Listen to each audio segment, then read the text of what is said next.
Voilà, l'heure est venue pour nous maintenant d'ouvrir ensemble la parole de Dieu. Nous sommes au chapitre 4 de Philippiens. Et tout début de ce chapitre, on voit que Paul a un amour débordant pour l'église de Philippe. Et on le voit à sa manière de s'exprimer. Il va appeler les frères et sœurs de Philippe mes bien-aimés, mes très chers frères. Et il dira que ces chers frères sont pour lui, font sa joie et sont pour lui comme des couronnes. Un peu comme les athlètes lors des Olympiades et lors des Jeux romains où ils avaient une couronne pour le gagnant. Eh ben, les frères et sœurs de Philippe sont comme la couronne, les saints de Philippe sont comme la couronne pour l'apôtre Paul. Et Paul dira que ses frères et sœurs font sa joie. Paul voulait et désirait par-dessus tout que les frères et sœurs de Philippe puissent porter du fruit, que les fruits de l'esprit soient abondants dans leur vie, que l'amour soit manifeste au milieu d'eux, que la paix, la joie, la douceur soient leur partage. Et pour que la grâce de Christ soit abondamment répandue dans leur vie, il fallait que Christ soit placé au centre de leur vie. Non seulement que Christ soit placé au centre, mais qu'il veille à ce que Christ reste au centre. Vous serez d'accord avec moi qu'il y a bien des situations qui par moments font que Christ n'est pas toujours au centre. Et Paul demandera aux chrétiens de Philippe que Christ soit au centre, que leur vie tourne autour de Christ. Ils devaient veiller à ce que leur vie soit basée sur la personne de Jésus-Christ. Et pour cela, Paul demandait aux Philippiens de demeurer ferme en Jésus. Et on le voit dans le verset 1, à la suite du verset, regardez avec moi, il leur demandera « Demeurez ferme dans le Seigneur, mes bien-aimés ». Et l'expression « demeurer ferme » renvoie à la notion de se tenir debout. Une personne qui tient ferme, qui demeure ferme, c'est une personne qui est debout. C'est une personne qui persévère. Et Paul va demander aux frères et sœurs de Philippe simplement mes frères et sœurs, continuez la course, persévérez, demeurez ferme dans le Seigneur. Et ce n'était pas le cas pour deux personnes dans l'assemblée. En tout cas, le texte rapporte qu'il y avait deux femmes, Évode et Syntyche, qui avaient combattu avec Paul le combat de l'évangile, mais qui à un moment donné avaient un moment de faiblesse. Elles étaient toutes les deux dans des querelles, dans des disputes, et Paul va les inviter à avoir un même sentiment. Et comme on l'a vu au chapitre 2, Paul va leur demander de travailler à l'unité. Mettez de côté ce qui vous divise et réconciliez-vous, retrouvez l'unité. Paul demandera de demeurer ferme, mais il va demander aussi on le voit au verset 4, de se réjouir. Au verset 4, si vous lisez avec moi, en lisant ceci, « Réjouissez-vous toujours dans le Seigneur ». Je répète, « Réjouissez-vous toujours ». Paul encourageait les frères et sœurs de Philippe à se réjouir. Et il va rajouter « toujours ». Et bien souvent, on serait tenté de supprimer le toujours. On veut bien se réjouir dans le Seigneur, mais le toujours, par moments, nous pense problème. Mais la parole de Dieu, c'est la parole de Dieu. Et Paul nous demande de nous réjouir toujours dans le Seigneur. Et on peut se dire, mais Willy, c'est impossible. Ce que demande Paul, c'est impossible. Mais non. Ce que demande Paul, de se réjouir toujours dans le Seigneur, n'est pas quelque chose d'impossible. Et bien souvent, on attend de celui qui nous demande de faire quelque chose, qu'il soit d'abord capable de le faire. Et l'apôtre Paul, quand on regarde sa vie, on se rend compte que lui, il était capable de demander aux Philippiens de toujours se réjouir dans le Seigneur. Pourquoi? Parce que lui-même, il a été capable d'expérimenter cette réjouissance dans le Seigneur. L'apôtre Paul a été capable de se réjouir intérieurement, malgré les circonstances extérieures qui étaient défavorables. L'apôtre Paul, vous le savez comme moi, il a été persécuté, il a été emprisonné, l'apôtre Paul a fait naufrage, il a été lapidé, on a fouetté, et même lorsque la mort approchait, l'apôtre Paul a été capable de toujours, même dans ces situations extérieures, défavorables, même lorsque la tempête faisait rage, Paul a été capable de continuer à se réjouir. Et vous savez pourquoi? Est-ce que vous savez pourquoi Paul a toujours été capable de se réjouir toujours dans le Seigneur? Cela était dû à cause de sa relation avec son Seigneur. Cela était dû à cause de l'intimité qu'il avait avec Jésus. Cette intimité était profonde, était intense. Et c'est pour cela que Paul a été capable, malgré les circonstances extérieures, de se réjouir intérieurement. Pourquoi? Parce que la relation qu'il avait avec son Seigneur était forte et intense. Et mes amis, lorsqu'on se réjouit dans le Seigneur, en tout temps et en toutes circonstances, on est capable de ne pas céder aux inquiétudes. Regardez avec moi au verset 6, Paul dira: ne vous inquiétez de rien, mais en toute chose, faites connaître vos besoins à Dieu par des prières, des supplications avec des actions de grâce. Dieu nous donne un moyen de nous approcher de lui, c'est la prière. Et Paul va inviter les Philippiens à ne pas céder. Et ce soir, je te dis, mon frère, ma soeur, toi qui m'écoutes, ne cède pas à la tentation de l'inquiétude. Jésus, déjà dans Matthieu 6, versets 25 à 33, entouré de ses disciples, Jésus va mettre en garde ses disciples contre le danger que pouvait représenter l'inquiétude. Oui, l'inquiétude est un danger. Pourquoi? Parce que ça peut nous empêcher de mettre toute notre confiance en Dieu. Bien, des inquiétudes sont légitimes, mais Jésus dira à ses disciples que c'est un danger auquel ils devaient veiller, à ne pas tomber dans l'inquiétude, parce que l'inquiétude nous m'empêche, moi, qui te parle, à mettre notre confiance totale en Dieu. Paul, de même que Jésus, va encourager les Philippiens. Il va leur dire que s'ils veulent expérimenter la paix du cœur, la paix que beaucoup d'entre nous, nous recherchons, nous aspirons à vivre la paix du cœur. Alors, Paul dira aux Philippiens: j'ai un secret pour vous, mes frères et sœurs. J'ai un secret que je voudrais vous partager. Si vous voulez expérimenter la paix du cœur, alors je vous dis simplement, ne vous inquiétez de rien. Ne cédez pas à l'inquiétude. Mais au lieu de céder à l'inquiétude, je voudrais que vous appreniez à prendre du recul. Je voudrais que vous appreniez à vous élever au-dessus des situations auxquelles vous traversez, vous êtes confrontés. Je voudrais vous apprendre à avoir de la lucidité. Trop souvent, vous avez la tête dans le guidon. Vous ne voyez plus le Seigneur parce que votre tête est dans le guidon. Vous voyez que la montagne. Mais apprenez à lever la tête et à regarder au ciel. Paul dira aux Philippiens: je voudrais que vous appreniez à chercher à ne pas répondre par vous-même à vos besoins. Mais, dira Paul, réalisez que Dieu est là. Faites taire cette petite voix qui vous dit: non, ton Dieu n'est pas capable. Il n'est pas puissant. Oui, ce soir, je voudrais proclamer que notre Dieu est tout puissant. Notre Dieu est là, avec nous, tous les jours. Il ne nous a pas oubliés. Il n'a pas dit son dernier mot. Et tant qu'il n'a pas dit son dernier mot, on doit s'accrocher, s'attendre à lui. On doit persévérer. On doit lui faire confiance. Oui, réaliser que Dieu est là. Réaliser que Dieu nous voit. Il ne nous a pas oubliés et qu'il n'a pas dit son dernier mot. Et au lieu de tomber, de céder à l'inquiétude, Paul dira aux Philippiens: mes frères et sœurs, Dieu nous a donné un moyen pour pouvoir communiquer avec lui par le moyen de la prière. Alors, au lieu de s'inquiéter, prie ton Dieu. Expose-lui ce que tu vis. Partage avec lui ce que tu traverses. En toutes choses, faites connaître vos besoins à Dieu par des prières, par des supplications. Insistez. Comme Jacob, tant qu'il ne t'a pas béni, insiste, importune-le. Jusqu'à ce temps que la bénédiction soit arrivée. Jusqu'à temps que sa volonté soit manifestée. Et prie-le, supplie-le avec des actions de grâce. Et vous serez d'accord avec moi que pour prier Dieu, pour s'adresser à lui, pour lui exposer nos requêtes, il faut d'abord qu'on soit conscient que Dieu nous entende. Il faudrait qu'on ait confiance à Dieu.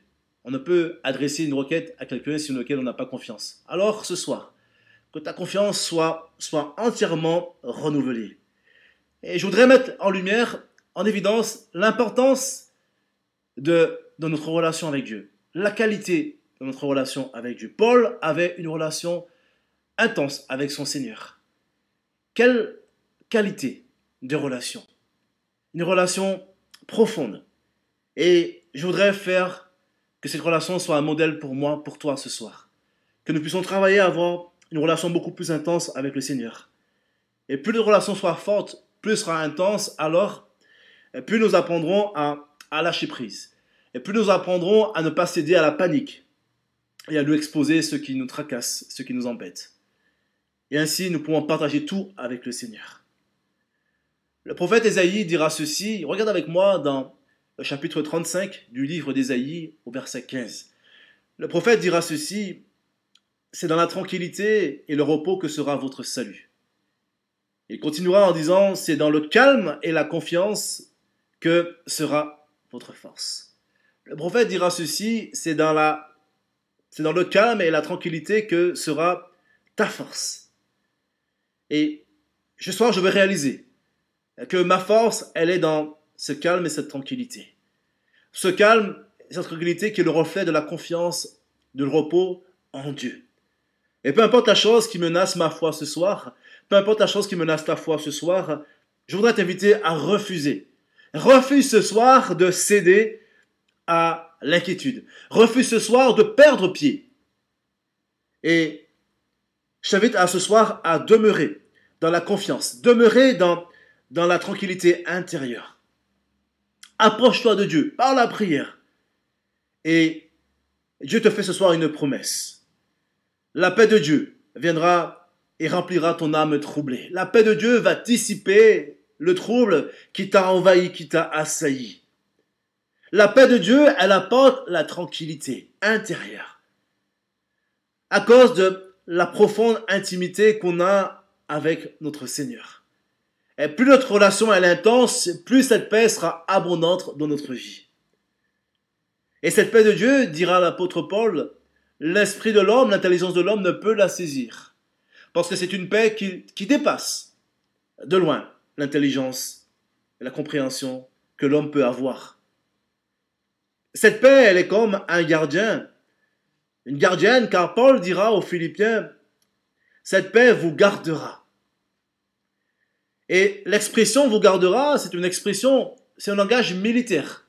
Comme pour dire, et le terme grec qui est employé, c'est phouréro, comme pour dire que la paix de Dieu est là comme pour garder, elle est là pour protéger. Et ce langage militaire faisait référence à une personne qui gardait, qui protégeait, à une garde militaire qui prévenait d'une invasion étrangère hostile. Oui, cette garde était là pour protéger contre l'ennemi. Elle était là aussi pour empêcher à ce qu'une personne puisse, lorsqu'une ville était assaillie, qu'elle puisse s'échapper. Et Paul est en train de dire aux Philippiens, tout comme il y a des gardiens qui sont là pour empêcher l'ennemi d'envahir, eh bien la paix de Dieu, elle est comme une garde, comme un gardien, une gardienne pour nous empêcher d'être assaillis par le doute, le trouble, l'angoisse et la peur. La paix de Dieu est là pour garder nos cœurs et nos pensées en Jésus-Christ. Et c'est ce dont nous avons besoin ce soir, que cette paix nous garde des troubles des pensées, troubles du cœur. Et je voudrais encore rebondir sur autre chose que nous voyons dans ce chapitre 4. On ne peut pas tout dire, mais on va rebondir encore sur autre chose. Paul dira par exemple au verset 8, au verset 9, regardez avec moi. Il dira au reste frère que tout ce qui est vrai, tout ce qui est honorable, tout ce qui est juste, tout ce qui est pur, tout ce qui est aimable, tout ce qui mérite l'approbation, ce qui est vertueux et digne de louange, soit l'objet de vos pensées. Paul dira que, puisque vous avez en vous la présence du Dieu de paix, eh bien mes frères et mes sœurs, il est important pour vous que réalisiez que il est important que vos pensées soient, dans vos pensées, il n'y a que des choses louables. Ce qu'on vient d'énumérer à l'instant, les choses qui méritent, les choses qui sont pures, qui soient aimables, ce qui mérite l'approbation, soit l'objet de nos pensées. Paul dira également aux Philippiens que non seulement que leurs pensées doivent être occupées par des choses louables, mais Paul dira également qu'ils doivent adopter un comportement qui soit digne de louange. Des pensées louables, mais aussi un comportement qui soit digne de louange. Paul continuera également de développer dans le chapitre 4 sur la toute suffisance de Christ.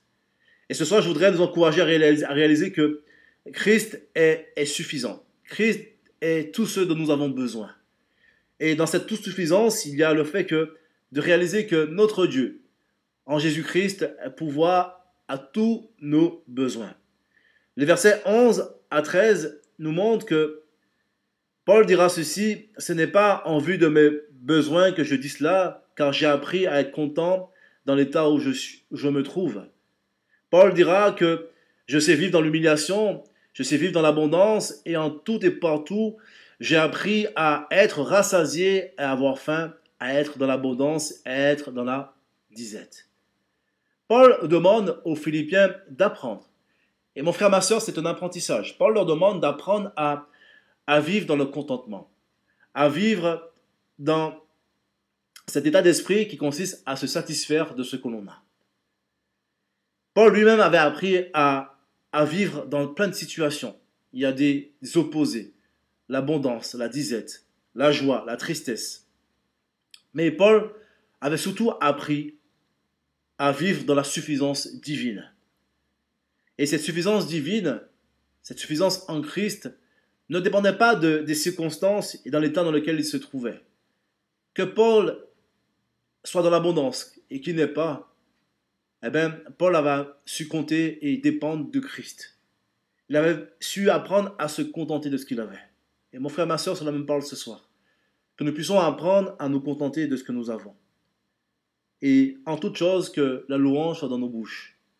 Sinon, je te bénis, je te loue pour ce que j'ai, pour le peu que j'ai. Mais le peu que j'ai, je te l'apporte, afin que toi, tu le multiplies. Afin que ton nom soit glorifié. Paul dira au verset 13, « Je puis tout par celui qui me fortifie. » Et Paul avait un état d'esprit qui lui donnait d'être victorieux en toutes circonstances. Paul disait, « Je puis tout par celui qui me fortifie. » Et quelqu'un qui ne connaît pas la parole de Dieu pourrait dire, « Mais cet homme, il est orgueilleux, il est fier. » Non, ce n'est pas les paroles d'un homme orgueilleux, c'est les paroles d'un homme qui marche dans l'humilité et qui avait appris à réaliser que sa force, elle venait de son Seigneur. Sa force était en Christ. Le secret de sa force était qu'il avait foi et mit toute sa confiance dans son Seigneur Jésus.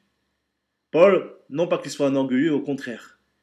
Il réalisait que Christ était sa force et que si Christ était celui sur lequel il basait sa confiance et sa foi et sa vie, et Christ était celui qui lui donnait la force d'accomplir l'exploit et l'impossible. Je puis tout. Je suis capable de réaliser les exploits parce que Christ me donne la capacité de les réaliser. Et puis, Paul dira au verset 14, « Cependant, vous avez bien fait de prendre part à ma détresse. » L'église de Philippe a été l'instrument entre les mains de Dieu pour pouvoir aux besoins de l'apôtre Paul, pour l'aider dans sa détresse. Vous savez, on ne peut donner que ce qu'on a reçu. L'église de Philippe avait beaucoup reçu de l'amour de Dieu, la compassion. Et cette église avait appris aussi à donner. Elle avait beaucoup reçu, elle était capable de beaucoup donner. Elle était capable de venir en aide à l'apôtre Paul au-delà de ce qu'il pouvait imaginer. Elle avait reçu beaucoup d'amour et elle remettait à Paul cet amour qu'elle avait reçu de la part du Seigneur. Et l'église de Philippe s'est montrée généreuse à l'égard de l'apôtre Paul. Et elle a su bénir l'apôtre Paul.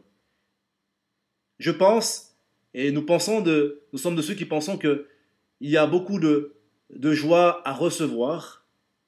Lorsqu'on reçoit de la part des autres, on est content, on est heureux. Mais il y a aussi beaucoup de joie à donner.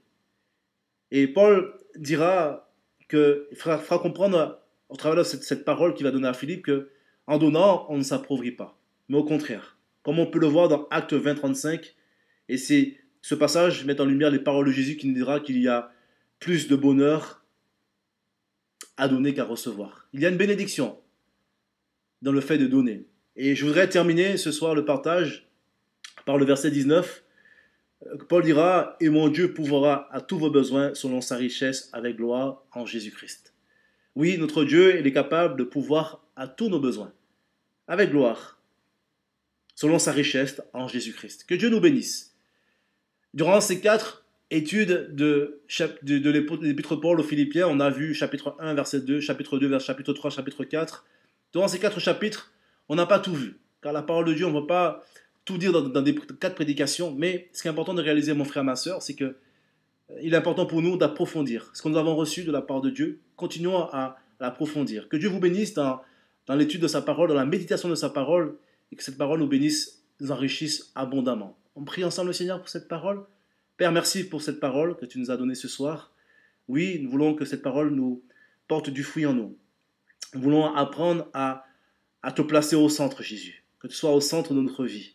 Nous voulons expérimenter la paix du cœur. Oui, nous voulons approfondir notre relation avec toi, Jésus. Apprends-nous à nous contenter. Apprends-nous à donner. Et que ton nom soit béni.